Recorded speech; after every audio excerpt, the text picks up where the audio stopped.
I have a conjecture. Remember way back in the day, we talked about Bitcoin with a capital B and Bitcoin with a little b. And it was just understood in the early days of Bitcoin before all of your sources of public information became garbage, that Bitcoin would just kind of the blob take other tech as it became popular on other chains. You would say like, oh, that's cool. I'm going to take that now. And it would become part of Bitcoin. That didn't really happen, obviously, because if you guys were around for the block wars, Jesus, of small block, big block, we like Bitcoin kind of went through a lot. But we did see recently, since we stopped recording and started now season 2, episode 1, you can get the box set of season 1 if you go to. No, I'm kidding. It'll only take you 2 weeks to listen to. So Bitcoin did adopt L2, like L2, and that's been like gangbusters. I think people are just trying to figure out what a Bitcoin L2 is and what it can do, right? To me, it just, like you said, like a joke. There's stamps, there's putting images, all that stuff, and that's cute. But it did kind of reinvigorate Bitcoin, right? And I think it was the first time I've seen Bitcoin like actively like, hey, let's just take some of this other tech and try to implement it here. And so that's my conjecture, as it just kind of reignited Bitcoin when they were like, oh, let's do Bitcoin L2s, and maybe they'll do something else, take something else from another. I think ordinals will stick around. Chain. So like one of the things that I think will stick around is ordinals. I think everything else is kind of some of that stuff. Just throw up your stuff from throw up the L2 stuff. Oh, okay. I was actually looking at Citria, the new Bitcoin rollup. I was actually digging into that. That's interesting. It took. I don't know if you're using your microphone. No, he's using a different microphone. Wait. Man, we should have caught that a while ago. Jesse usually has this very silky voice, a very like, coming to take your auntie voice, but I don't know what's going on. Like this one? Yeah, that's the right one. Yeah, that's the voice. Oh, okay. Hold up. So let me tell my auntie to stop texting. All right, go on, Jess. So Citria. Oh, here, I'll share the stats. All right. So here's your timeline. That's great. So we left off here. So first blog post on ZK rollups on Bitcoin. We were talking to Robin Linus. Yeah. About. Yeah. Remember? Yep. And then Citria. I do remember utilizing BitVM. I don't know what Alpin is, but I guess ZK rollups started right about when we ended the first season, and then I guess Citria. So Citria is live right now on a testnet. I just looked at their website.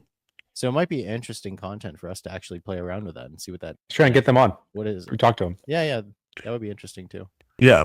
And then second generation of Bitcoin L2s. Jot that down. So jot that down. Here's the new. What do you mean? Drop what down? No, I said jot that down. I was talking to our team. I was talking to our team. Young Jane. Yes. I see. Our young Jane. Yeah. Okay. So this is different than what I remember seeing. So the Bitcoin didn't have an ecosystem, which is Bitcoin. And then you have like a bunch of shit that you could use, Bitcoin with dark web merchant sites. But this is nice. So I don't know what Bob is. I don't know what B-Start is. It'd be interesting to see the market cap and usage stats of all of these things. My guess would be most of it is effectively dead, non-existent. Yeah, probably. Cool ass logos though. Then this is the inflows of raised. Good funds. So we have state channels, side chains, and roll-ups. And it looks like most of the money, these millions of dollars, into L2s. So side chains, not the roll-ups, is where most of the money went. So Rootstock, Stacks, Mezzo, state channels, Lightning Labs had the most, I guess. Yeah, so state channels is limited to payments.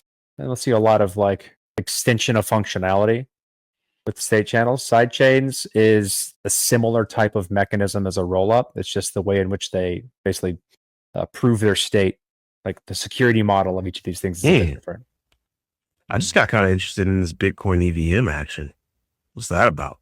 Why would you like? It seems stupid to me. I don't know. I just want to look at it. Talking about this thing or this thing? No, it says Bitcoin EVM. What is a Bitcoin Ethereum virtual machine? What is that even? Using the Ethereum virtual machine. So it's basically like running an Ethereum network that derives its security model from the Bitcoin network. So instead of like posting like Optimism or any of the EVM compatible rollups in Ethereum land, instead of them posting their state to Ethereum, they're posting it to Bitcoin. That's the only difference.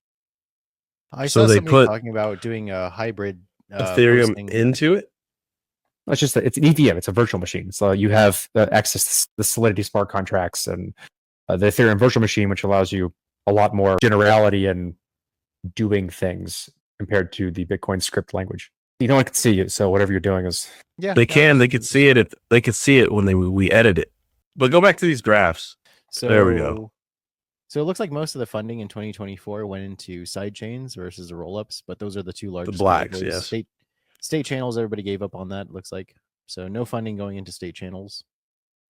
It's like you don't need state channels if you have a rollup. The interest, like, you can do state channel level transactions inside of a rollup. So the security model is a bit different, but the complexity of the network, like Lightning, is so much bigger than the complexity of running a rollup. So there's kind of a number of trade-offs, I'd say, with how you do the like overlay network that then roots itself into the Bitcoin network. That's if you, for those who don't know how any of this stuff works, if you're just listening for the first time and you're learning about quote unquote layer 2s or watching, what we're talking about, all these things, is basically a network that exists completely outside of the Bitcoin network that basically does a bunch of transactions like you would do any other network. But instead of using a consensus algorithm to say which transactions are valid, it basically just leverages the Bitcoin network to do that for them. It derives its security of what transaction happened by rooting it into the Bitcoin network. And there's a bunch of different ways you can do that. So all of these different names we're talking about are the different ways in which you can do that. Yeah.